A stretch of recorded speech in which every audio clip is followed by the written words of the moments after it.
बुलडाणा जिल्ह्यात गेल्या 10 दिवसांपासून समाधानकारक पाऊस न झाल्यानं खरीप पिकावर मोठं संकट ओढवलंय.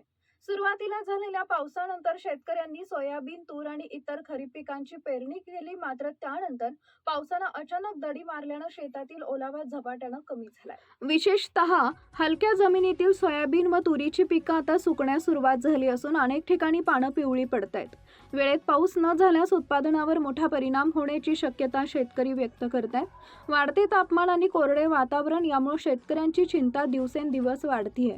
त्यामुळे वेळेत पाऊस झाल्यास पिकांना जीवदान मिळेल, अन्यथा शेतकऱ्यांवर दुबार पेरणीचं संकट ओढवू शकते. 10 दिवसापासून आम्ही शेत पेरलेलं आहे. काही शेत निघलं, काही निघलेलं नाही आहे. ते सुकून चाललंय.